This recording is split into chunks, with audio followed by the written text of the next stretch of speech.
Bonjour les cinquièmes, donc aujourd'hui je vous fais une vidéo pour faire l'introduction de la séquence sur la poésie.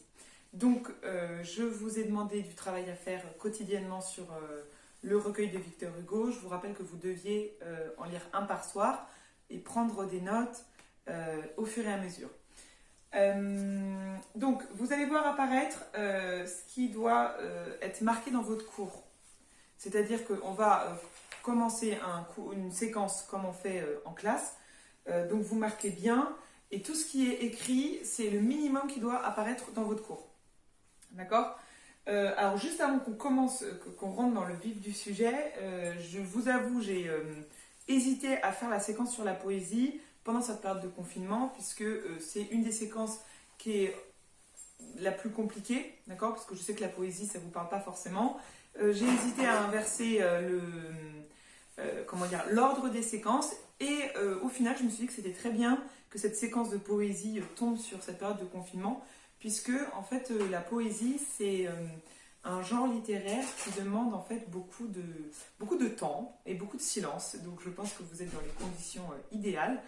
C'est un genre littéraire qui est un peu différent de ce qu'on a vu depuis le début. Depuis le début, on voit des aventures ou des romans d'aventure, des romans de chevalerie, où on s'intéresse beaucoup à l'histoire, comment elle est racontée, certes, mais surtout qu'est-ce qui se passe. Et c'est pour ça qu'on lit un livre, c'est pour savoir ce qui va se passer au bout de l'histoire, ce qui va arriver au personnage, etc. La poésie, c'est extrêmement différent. Vous voyez bien que vous ne lisez pas un poème pour savoir ce qui se passe dans le poème, parce que souvent dans un poème, il ne se passe pas grand-chose. Je pense que vous l'avez remarqué. La poésie, c'est affaire vraiment de sensations, d'accord? Donc, je ne peux pas vous dire il faut que vous aimiez la poésie, je ne peux pas vous commander d'aimer la poésie. Il faut vraiment que ça vienne de vous-même pour l'apprécier, d'accord? Vous avez cette période de confinement qui, je pense, est vraiment propice pour que vous puissiez un peu goûter Victor Hugo. Mettez-vous dans votre jardin, sur votre balcon, dans votre canapé, dans votre chambre, où vous voulez, et vous lisez le poème tranquillement, en silence, d'accord? Le but, c'est pas de le lire le plus vite possible, puisque comme je vous dis, c'est pas un roman. Donc le but, c'est pas d'arriver à la fin et de se dire qu'est-ce qui s'est passé, d'accord? Le but, c'est vraiment, au fur et à mesure de la lecture, de se dire, qu'est-ce que ça fait naître en moi? Qu'est-ce que ça m'évoque? D'accord? Alors, tout ça, hein, on va essayer je vais essayer de vous guider un peu sur cette poésie, mais voilà, dites-vous que le genre de la poésie, c'est vraiment un genre qui demande du temps. Alors, donc, vous prenez donc une nouvelle feuille pour faire la présentation de la séquence, d'accord? Voilà. Donc, là, on commence sur la séance 1, introduction. Vous mettrez à ce moment-là donc, votre biographie de Victor Hugo que vous avez faite. D'accord? Donc vous la mettrez derrière cette première page. Donc, comment introduire la poésie? La poésie, c'est un langage qui sort du réel. D'accord? Le but de la poésie, c'est de ne pas dire les choses de la façon la plus efficace possible, d'accord? Mais de la façon la plus évocatrice. Donc, c'est pour ça que c'est un peu compliqué, c'est que ça ne s'adresse pas seulement à votre intelligence, mais aussi à votre sensibilité. C'est ce qui fait aussi que chacun va trouver... on n'aime pas tous les mêmes poèmes. Donc, il y en a un qui va dire, moi, ce poème, il me parle parce que l'évocation de l'enfance me parle, alors pour des raisons qui vous sont totalement personnelles, je ne sais pas, parce que vous êtes assez nostalgique, donc vous aimez bien regarder ce que vous avez fait petit, parce que vous avez des petits neveux et nièces, et donc du coup vous avez un regard sur l'enfance qui est différent, des petits frères et sœurs aussi. Ça va être des choses qui vont être complètement différentes en fonction de vous, et c'est très bien. Mais voilà, la poésie c'est quelque chose qui ne parle pas que à votre intelligence, mais qui parle aussi à votre sensibilité. D'accord? La poésie de Victor Hugo, de manière générale, donc vous l'avez vu normalement dans la biographie, c'est une poésie qu'on dit romantique, c'est-à-dire qu'elle appartient, en fait elle a été créée au moment où le mouvement littéraire du romantisme naît. Alors le romantisme, le mouvement littéraire, c'est pas le terme qu'on emploie maintenant pour dire tiens c'est romantique, pour dire tout simplement c'est fleur bleue, c'est amoureux. Le romantisme, c'est un mouvement littéraire donc, qui naît au 19e siècle, d'accord, au début du 19e siècle, et vous allez avoir plusieurs choses qui vont se retrouver et qu'on va retrouver d'ailleurs donc dans les poèmes de Victor Hugo. Premièrement, la poésie romantique, vous avez un choix d'un sujet personnel, d'accord? Contrairement à de la poésie, par exemple, contrairement à une poésie qu'on va faire lors d'une fête pour donner l'éloge d'un empereur, pour donner l'éloge d'un roi, là, la poésie, elle va parler de sujets intimes, de sujets personnels, d'accord? C'est ce qu'on appelle, c'est le terme, hein, on parle de l'exaltation du moi, d'accord? C'est-à-dire que le moi, l'individu, la personne, va commencer à pouvoir se raconter dans la poésie. Alors qu'avant, la poésie n'était pas, alors je grossis, hein, mais de manière générale, la poésie, ce n'était pas cet endroit-là, d'accord, pour se raconter. Premièrement, l'exaltation du moi. Deuxièmement, harmonie avec la nature, d'accord? La poésie romantique, elle est extrêmement sensible à l'environnement, pas dans le sens, dans le sens qu'on entend maintenant, mais surtout à la nature, d'accord? Et surtout avec l'adéquation entre la nature et l'humeur du poète, d'accord? Alors, on est d'accord, peut-être que dans la réalité, ce n'est pas ça, mais vous allez souvent voir dans les poèmes, si le poète est joyeux, toute la nature est joyeuse, donc vous avez les arbres en fleurs, vous avez des oiseaux qui chantent, et si le poète est malheureux, vous allez avoir du vent, de la grisaille, de la tempête et compagnie. Donc ça, c'est le deuxième point, harmonie avec la nature et son évocation. Ensuite, importance de l'imagination et de la sensibilité, d'accord? Donc vous allez avoir plein d'images qui vont être très fortes. C'est pour ça que vous allez avoir, entre autres, beaucoup de métaphores. Hein, je vous rappelle, la métaphore, c'est une comparaison sans l'outil de comparaison, d'accord? Beaucoup de métaphores, beaucoup d'antithèses, parce qu'il faut des images qui soient frappantes pour l'imagination, d'accord? Victor Hugo, vraiment, ses poèmes, c'est pour ça que je vous dis que ça peut vous aider. Alors, vous allez me dire, j'arrive pas à lire en fermant les yeux, mais lire un vers et fermer les yeux après, comment dire, vous allez avoir l'image en fait du vers qui va vous rester, puisque les vers de Victor Hugo sont extrêmement imagés, extrêmement expressifs. Et donc, on arrive donc à une définition de la poésie de Victor Hugo, qui est à la fois une poésie lyrique, c'est-à-dire une évocation des sentiments, due à l'exaltation du moi, hein, des romantiques, mais aussi une poésie épique. Alors, épique, hein, c'est le terme hein, qui vient du terme épopée. Je vous rappelle des épopées, vous avez donc bien évidemment l'Iliade et l'Odyssée d'Homère, vous avez aussi l'Énéide de Virgile, et vous voyez bien que les romans de chevalerie qu'on a vus juste avant se réclamaient hein, de cette épopée. Un héros, une quête, des obstacles. C'est une recette pour faire une bonne épopée, un bon roman de chevalerie. Et donc l'évocation, la poésie de Victor Hugo, elle est aussi épique dans le sens où vous allez aussi avoir des évocations d'exploits. D'accord? Donc ça c'est notre séance 1 pour l'introduction. Donc je vous ai mis les éléments hein, que vous deviez recopier. Vous n'hésitez pas à faire tout simplement pause sur la vidéo pour pouvoir bien les recopier au propre, calmement sur votre cours. Pour la séance numéro 2, donc on va faire l'étude d'un poème. Je vous avais envoyé par mail une feuille à remplir sur le poème que vous voulez. Alors, je vais reprendre les catégories que je vous ai données sur la feuille et je vais vous montrer ce que ça donne sur un poème que j'ai choisi. D'accord ? Pour que vous puissiez voir un peu plus ce que je vous demande.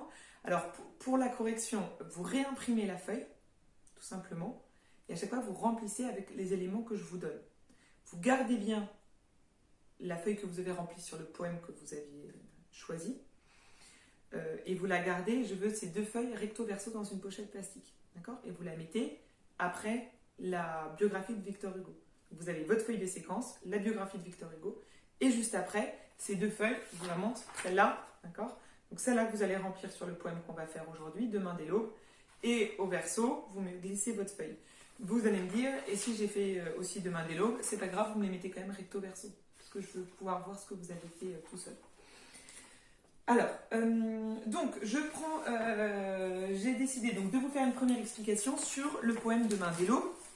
Donc ça va pas du tout être un commentaire, c'est plutôt vraiment juste pour comment aborder la poésie. Donc je reprends cette feuille. Premièrement, je vous demandais, donc pas très compliqué, le titre du poème. Donc vous allez voir qu'il y en a qui ont un titre particulier, il y en a d'autres, c'est juste la reprise du premier vers. D'accord ? Alors, quand c'est la reprise du premier vers, bon, il n'y a pas grand-chose à dire. Par contre, si vous avez un titre particulier, bon, bah, ça veut dire que le poète a voulu un titre pour son poème, donc c'est qu'il y a forcément quelque chose à dire sur ce titre, d'accord? Ça on le verra ensuite pour l'intérêt du poème ou les impressions. Ensuite, recueil dont il est extrait. Ça c'est extrêmement important, vous savez, si vous savez, puisque vous avez fait la biographie, Victor Hugo a écrit énormément de recueils, et à chaque fois le nom du recueil peut vous aider aussi à interpréter ou à comprendre ce que Victor Hugo vous dit. Moi, le poème que j'ai choisi, Demain dès l'aube, est tiré des Contemplations. D'accord? Bien évidemment, un recueil de poésie qui s'appelle Les Contemplations. À votre avis, est-ce qu'on va vous raconter des exploits guerriers? Bien évidemment que non. Hein, la contemplation, ça veut dire qu'on va être sur quelque chose d'assez méditatif. D'accord? Donc ça veut dire qu'on ne sera pas dans l'action, mais on sera dans l'évocation, et l'évocation même un peu mélancolique. D'accord? L'évocation romantique. Ensuite, donc recueil dont il est extrait, qui est le narrateur, qui est celui qui parle dans le poème. D'accord? Est-ce que Victor Hugo parle en son nom propre, ou est-ce que Victor Hugo met en scène, je ne sais pas, un amant, un soldat, un enfant qui parle? Ça, c'est important de voir. Moi, dans mon poème, alors je vous le lis pas, mais bien évidemment, je vous invite à le relire. Donc là, vous faites pause sur la vidéo et vous lisez votre poème tranquillement. D'accord? Pour bien le comprendre. Donc, dans le poème, Demain dès l'aube, qui est le je? Alors déjà, vous remarquez que le je, donc le pronom de la première personne du singulier, est répété de nombreuses fois. Hein. Je partirai, vois-tu, je sais, j'irai, je ne puis, je marcherai. Là, vous comprenez ce qu'on appelle par l'exaltation du moi, c'est-à-dire que ce qui est le cœur du poème ici, c'est le je. Oui, le jeu ici représente bien évidemment Victor Hugo, d'accord? C'est pas un personnage qu'il invente, c'est bien Victor Hugo, parce que, alors je sais pas, ça vous ne pouviez pas, vous l'avez peut-être vu dans leur biographie, mais pas tous, hein, c'est un poème qui évoque la mort de sa fille, hein, Léopoldine. C'est écrit 4 ans après qu'il ait perdu sa fille. Donc le jeu ici représente bien le poète. À qui s'adresse-t-il? Donc, vous cherchez donc une deuxième personne du singulier ou une deuxième personne du pluriel. S'il n'y en a pas, en effet, c'est problématique. C'est aussi intéressant, c'est-à-dire, finalement, à qui s'adresse le poète? D'accord? Est-ce qu'il ne s'adresse pas au lecteur directement plutôt qu'à une personne imaginaire? Ici, donc, vous relevez au deuxième vers, hein, je partirai, vois-tu, je sais que tu m'attends. D'accord? Ici, le tu, c'est ça qui est intéressant dans ce poème, c'est qu'au début, on ne sait pas qui c'est. D'accord? En fait, à la toute fin du poème, on va savoir que c'est sa fille. Quand il lui dit, quand vous avez été au vers 11, et quand j'arriverai, je mettrai sur ta tombe. Et là, on comprend tout de suite, ou enfin, on comprend qu'en fait, il fait ici un pèlerinage sur la tombe de sa fille. Donc le tu, c'est ça qui est intéressant, c'est que vous avez en fait une ambiguïté sur la personne, puisque en fait, les 2 premières strophes, hein, je vous rappelle que les strophes, c'est un ensemble de vers. Donc les 2 premières strophes, qui sont 2, 4, 1, puisque chaque strophe est composée de 4 vers. On reverra les histoires de métrique une autre fois, mais ça vous permet d'avoir déjà des termes en tête. On pourrait croire en fait que ce tu, au départ, c'est une personne, c'est tout simplement l'amoureuse de Victor Hugo. Vous voyez, je sais que tu m'attends, j'irai par la forêt, je ne puis demeurer loin de toi plus longtemps. Et Victor Hugo, en fait, joue avec cette double identité, d'accord? Jusqu'à ce qu'on comprenne, en fait, on comprend à l'avant-dernier vers que Victor Hugo ne s'adresse absolument pas à une personne dont il est amoureuse, mais qui s'adresse bien à sa fille, et que sa fille est morte, puisque on le comprend, assure ta tombe. D'accord? Donc, à la troisième question, à qui s'adresse-t-il? Il s'adresse ici à sa fille, mais on a tout le long du poème une ambiguïté qui est voulue par Victor Hugo, où on peut croire que c'est une personne dont Victor Hugo est amoureux, et que cette réconciliation, que Victor Hugo appelle de tous ses voeux, va avoir lieu, d'accord? Et c'est juste l'avant-dernier vers avec l'évocation de la tombe où on comprend que finalement cette réunion de deux êtres qui s'aiment n'aura pas lieu. Alors, autre question qui est un peu plus compliquée, j'en ai conscience, quel est l'intérêt de ce poème? Et je vous ai mis des exemples, il sert à consoler, à décrire, à rendre enthousiaste, à raconter, à faire rire. L'intérêt d'un poème, je vais vous dire, en soi, il n'y en a jamais, d'accord? Il n'y a jamais un besoin nécessaire d'écrire un poème, de la même façon qu'il n'y a jamais un besoin nécessaire d'écrire de la poésie. si on considère que finalement l'écriture ne peut servir que à des articles de journaux ou à des publicités. Donc vous ne pouvez pas me dire le poème il est vital pour telle ou telle personne. L'intérêt d'un poème, c'est ce qu'il fait naître dans votre âme, d'accord? Donc c'est pas quelque chose de pratico-pratique, pragmatique et matériel, d'accord? L'intérêt d'un poème, c'est ce qu'il va apporter à la personne, à son intelligence et à sa sensibilité, d'accord?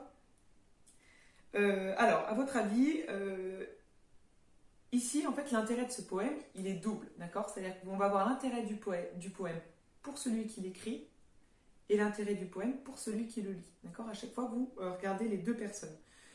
L'intérêt du poème pour celui qui l'écrit, bien évidemment, c'est de soulager sa peine, d'accord? Le fait de verbaliser, le fait d'écrire, Victor Hugo, en fait, ça lui permet de coucher sur papier sa douleur, d'accord? Et quelque part, en fait, de la déposer, de la mettre à l'extérieur de lui-même. Pour celui qui lit, donc nous, en l'occurrence, on a, comment dire,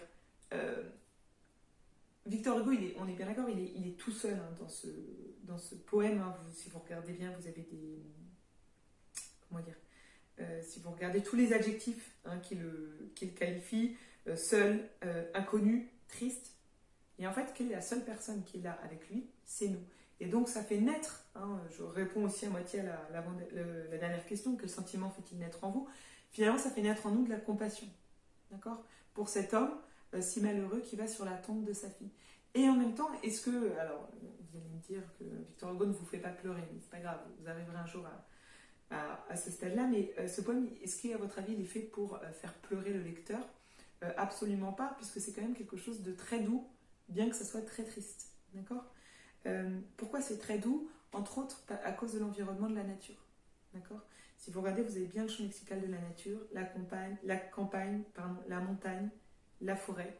Du coup, ça va donner une impression extrêmement paisible à cette douleur. D'accord? Ça va lui donner en fait un cadre qui lui correspond. Et je vous parlais tout à l'heure de l'adéquation entre la nature et le sentiment du poète. Victor Hugo, il n'a pas imaginé aller sur sa tombe un jour de vent et de pluie alors que tout est sombre. Au contraire, le poème, je vous rappelle, il est écrit 4 ans après la mort hein, de sa fille. Et donc vous avez quelque chose comme le deuil qui s'est apaisé chez Victor Hugo. Et donc cet environnement, hein, cette nature qui l'aide aussi à avancer. Donc une compassion, mais qui ne fait pas non plus naître des larmes, hein, d'accord? C'est pas tragique. Vous avez plutôt vraiment ce qu'on appelle donc une douleur apaisée. Alors, résumez-le en... donc ça c'est l'autre question, résumez-le en une ou deux phrases. Alors, parfois ça peut être un peu... comment dire? Ça peut être un peu compliqué de résumer un poème, puisque l'action est souvent très réduite. Hein. C'est ce que je vous disais, c'est que ce qui compte dans un poème, c'est pas forcément ce qui se passe, mais ce que ça fait naître en vous. Donc, tout simplement, si je vous demandais de résumer ce poème, c'est tout simplement la marche de Victor Hugo, la marche que fait Victor Hugo jusqu'à la tombe de sa fille. D'accord? En soi, l'action, elle est extrêmement simple. D'accord? Vous voyez, Victor Hugo marche à travers la nature pour arriver jusqu'à sa tombe, et c'est le dernier vers, déposer un bouquet de houverts et de bruyères en fleurs. Okay. Donc, ça c'est pour ce que je vous avais demandé. Et donc, la dernière question, pardon, quel sentiment fait-il naître en vous? Pourquoi l'avez-vous choisi? Donc là, c'est à vous de me dire, voilà, moi, l'évocation, j'ai trouvé ça très beau, très doux, très apaisant. Ou au contraire, j'ai trouvé que les sentiments qu'il évoquait étaient très violents, mais qu'on comprenait bien ce qu'il voulait dire. Ça, c'est à vous un peu de me dire. Alors, ensuite, sur ça, je vais vous demander donc les thèmes qui sont développés.